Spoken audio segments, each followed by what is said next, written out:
Yo, what's up? It's me, Neo, and welcome back to my YouTube channel. At ngayon, gagawin natin ang hashtag AskNeo. So, last time, nag-post ako sa aking official fan page and sa aking personal account na magtanong kayo ng kahit na ano at susubukan kong sagutin. So, dito sa video na to, pumili ako ng mga questions at sasagutin ko lahat ngayon. At bago ang lahat, gusto ko magpasalamat sa mga taong nanood at nag-share ng Try Not to Sing Along Challenge. At kung hindi nyo pa napapanood guys, click nyo lang tong link na to. Yung ay na yan at mapapanood nyo na. And of course, shoutout sa lahat ng mga bagong subscribers sa YouTube channel ko na to. And of course, sa Neo Music. Again guys, ipopost ko yung mga cover songs and original songs ko sa aking official music channel. I-click nyo lang to. At mapupunta na kayo sa aking music channel. At huwag nyo po kalimutan mag-subscribe para ma-update kayo sa mga new covers and original songs. So without further ado, let's do this! So ang first question is from Nelsie Ame. Alam mo bang crush at idol kita at gusto kitang makabanding kahit minsan pag may time ka? Hahaha. Well, hindi ko alam na crush mo ko at idol mo ko, pero ngayon na nabasa ko na, gusto ko magpasalamat sa iyo sa paghanga mo sa akin and sana hindi ka magbago. And about doon sa gusto mo kong makabanding kahit minsan, anytime pwede ka pumunta sa mga gigs ko. Nagpo-post ako sa fan page ko ng mga updates kung saan yung gigs ko and kung kailan kung anong oras. So, sana makita kita sa gig at para makapag-banding tayo. Mabait naman ako, hindi ako nangangagat, hindi ako nananakit, hindi ako namubulog. Kahit anong niyo pa yung mga viewers. From Frieds H. Lee. Ito, kilala ko to, si Ate Frida. Ayan, thank you nga pala sa pag-invite sa akin dun sa birthday celebration ni Lilimin ko. Nakapagpasaya ako ng mga bata ng araw na yun. Anyway, ang tanong ni Ate Frida is, anong real name mo, Neo Domingo? Okay, sige, sasagutin ko na yung real name ko. Makinig kayong lahat, guys. Ang tunay ko pong pangalan ay Epifanio Domingo III. Okay, the third kasi yung lolo ko is Epifanio Domingo Sr. and yung tito ko is Epifanio Domingo Jr. At since ako yung pangatlong Epifanio Domingo, so naging Epifanio Domingo III ako. From Angeline Zamora Esmediana. Kailan ka uli mapapadpad ng SM Masinag quiz? Kailan ba ako huling? Matagal-tagal na rin na hindi ako nakapunta ng SM Masinag. Alam ko mall show pa yun ng Mac Gym. And ayun, di ko pa alam eh. So hopefully ma-invite uli ako ng SM Masinag makapag-perform sa mall nila. And kung mangyari man yun, sana makita kita. Mag-post lang ako ng mga schedule ko sa aking fanpage para ma-update kayo sa inyong mga gigs at kung kailan ako pupunta sa kung saan mall man. From Ruby Saria. Kung magtatanong kami, sasagutin mo kaya?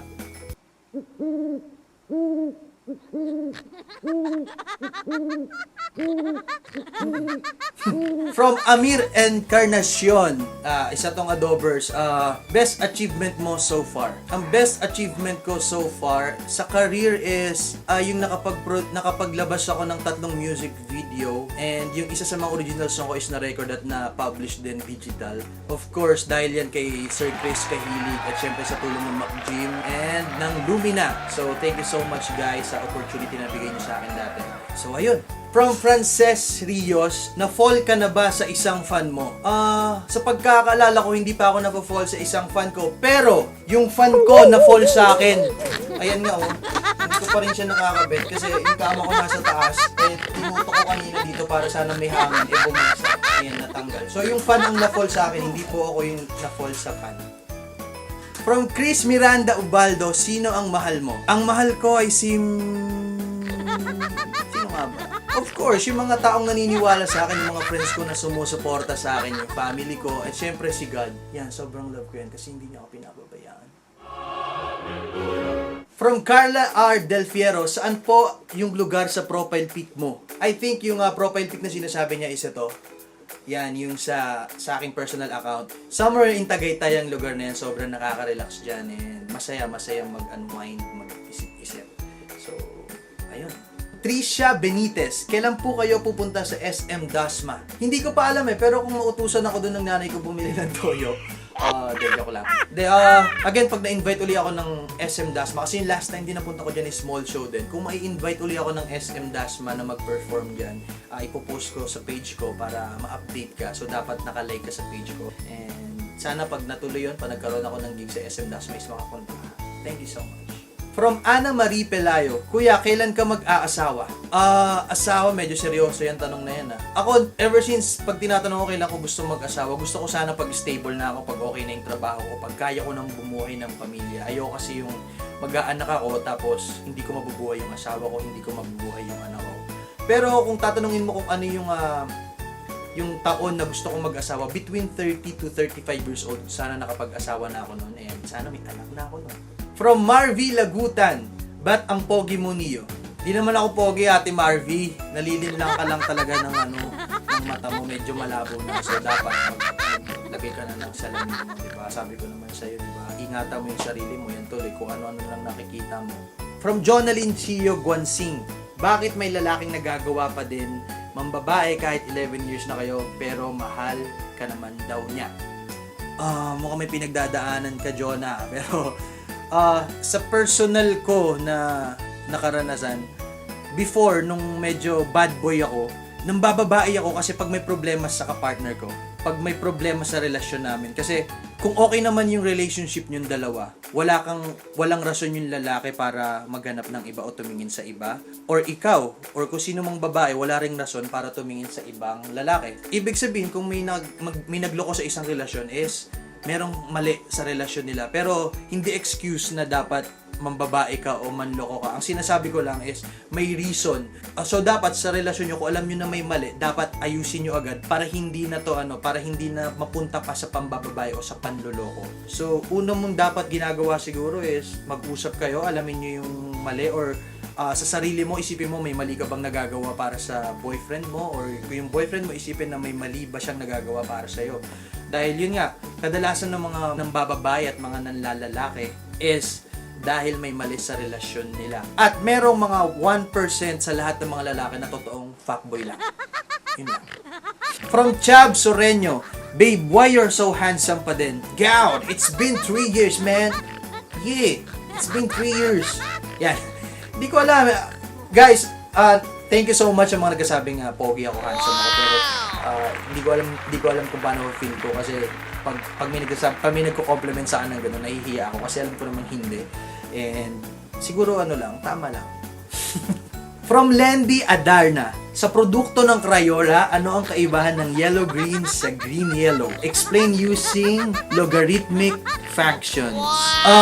Ang tindi ng tanong mo, pero ang pinagkaiba ng yellow-green sa green-yellow is ang yellow-green is yellow na may green. Sa green-yellow is green na may yellow. Hindi ko siya kayang i-explain using a logarithmic function, pero I think yung tanong mo naman is anong pinagkaiba nila. So, nasagot ko na. From Yelka, pogi ba ako? Ha ha ha ha. Kung pogi ba daw siya, guys? Pogi ba si Mielkak? Guys, si Mielkak, pogi ba? Kayo na magdesisyon yan, guys. Kayo na tumingin. Pogi ba si Mielkak?